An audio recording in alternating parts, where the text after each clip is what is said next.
May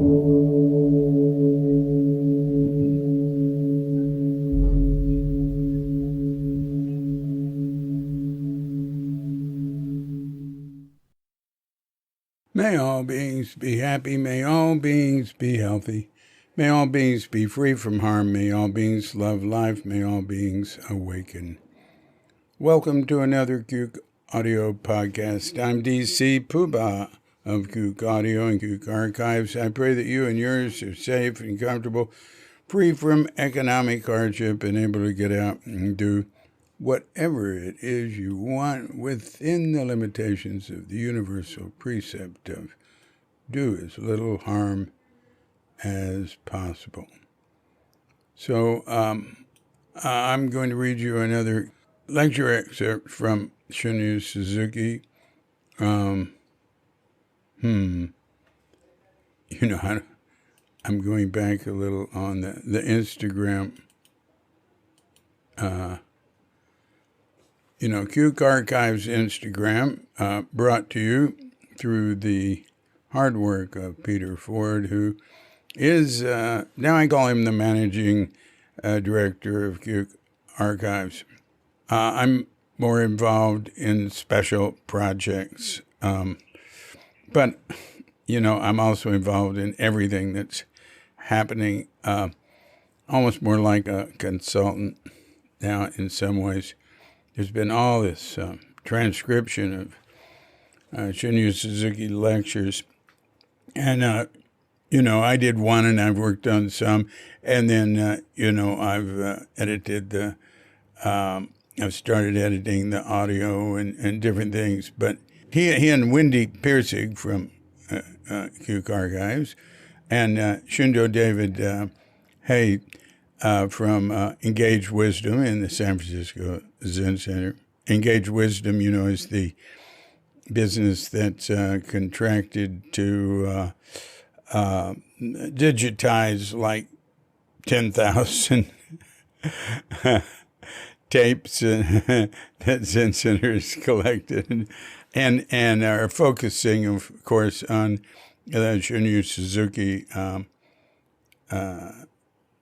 audio archive and on the transcripts too, the other transcript and Shundo is he and Peter and Wendy especially, boy, they really hone in on a lot of these difficult places on the tapes to understand, and they go to great lengths, and they send me stuff, and I look at it and everything, but their ears are better. And I'm very impressed with some things. Now, recently there was a thing about the, I wrote and I said, why are you putting thank you very much at the end of the calmness lecture? Suzuki gave at Los Altos that became the calmness chapter on Zen Mind, Beginner's Mind. Why do you have thank you very much at the end? I don't hear it.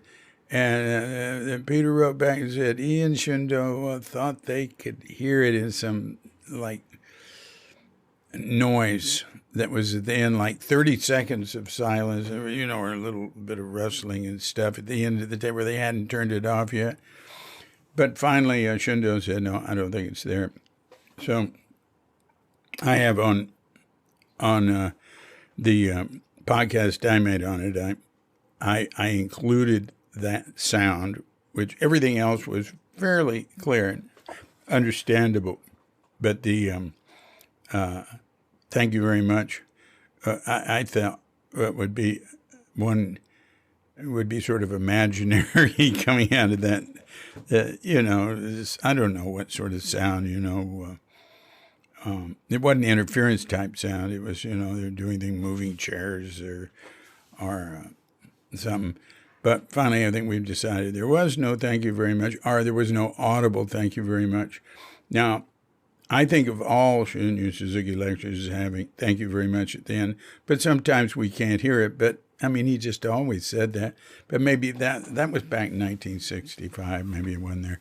But anyway, so looking here on, and the Kook Archives Instagram, he includes a picture every day, and he spends time getting the pictures. And he does that 6 days a week. And then on Sunday, he just has a picture and a link to the picture.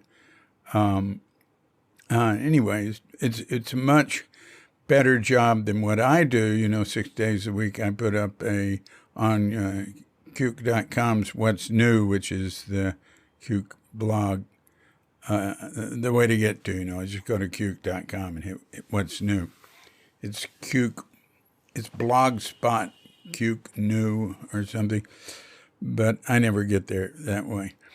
And I put up Shunryu Suzuki lecture every day there, but I don't put any photo or image or anything, and mine aren't as carefully selected and edited as his. His are really very nicely presented.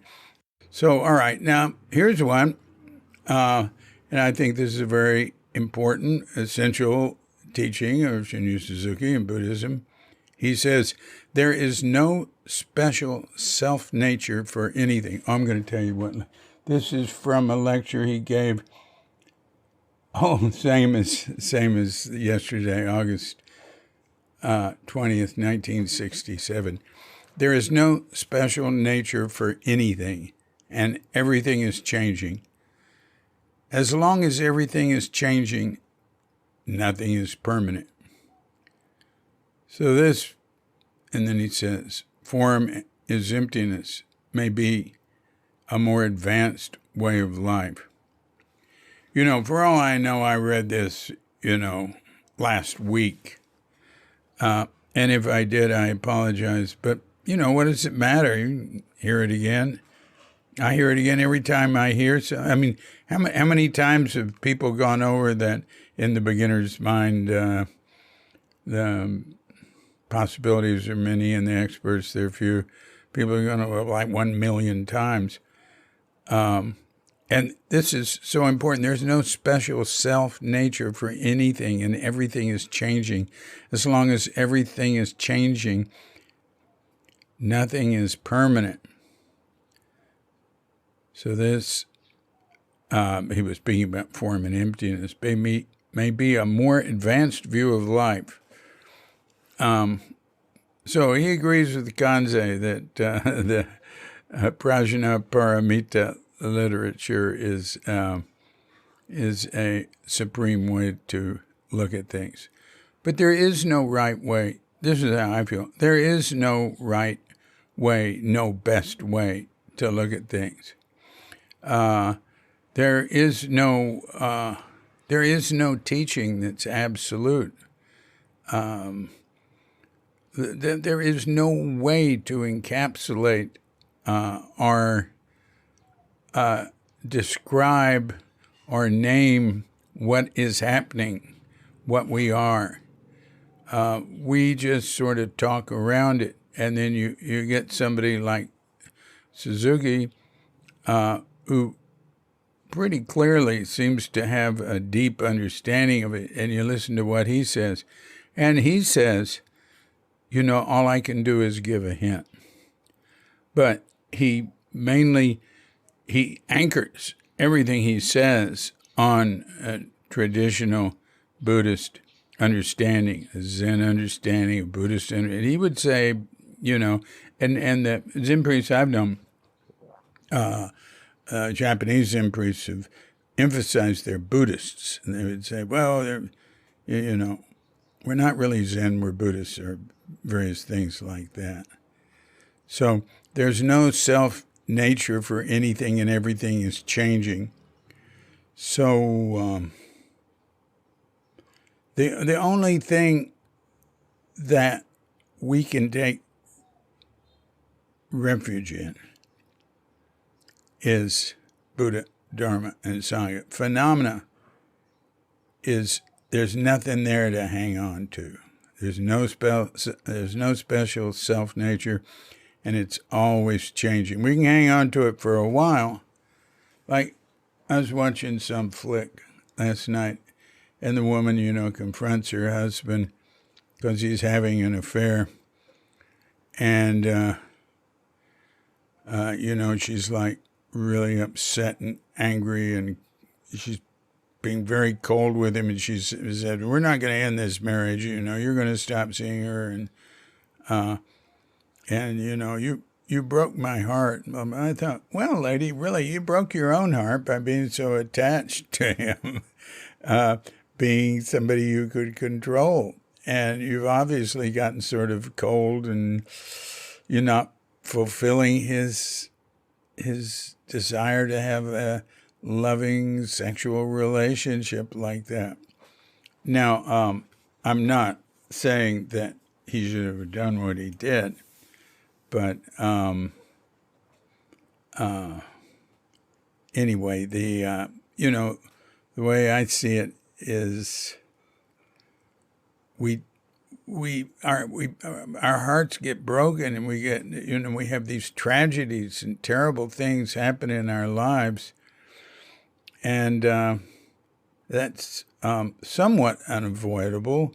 Of course, different levels of tragedy happen to different people, but if we look at our Buddhist teachers, at the deep ancient teaching of Buddhism and the perennial philosophy that comes from around the world, is that we can't take refuge in phenomena. I mean, we do, and we want everything to work out as well as possible, and we try to keep things neat and clean, and we try to reduce suffering. We try to take care of each other, but we can't keep anything. There's nothing permanent. We'll lose it. We might be able to have it for a long time the way we want it, but at some point it's going to slip away, at least when we die. So that's the sort of stuff I was thinking about when I see this. And personally, when I read there's no special self-nature for anything and everything is changing, and he says as long as everything is changing, be better to say, that sounds like, well, at some point it might not be changing. It means because everything is changing, nothing is permanent. Or since everything is changing, we know nothing is permanent. I feel comfortable in that. I know that's all I can take refuge in. I know it from, I don't know it completely, because I do continue to take refuge in, to cling to things that I will lose. But, the way I think of it is you get one foot in emptiness. You're going to always have one foot in form. We're going to always be attached to form. We're going to have desire. We're going to have greed, hate, and delusion. But like Suzuki said, there's nobody became a Buddha except through greed, hate, and delusion. All right, I've gone on long enough about this. I got to get ready to go to Sokoji. Thanks a lot for staying this long, and look forward to meeting with you next time. This has been a Cuke Audio podcast. I'm DC Poobah of Cuke Audio and Cuke Archives, coming to you from sleepy Sonora with Doggy Bandita, Feline Cuchita, and dear lovely Katrinka. And we're wishing you and yours and all of us a grand awakening.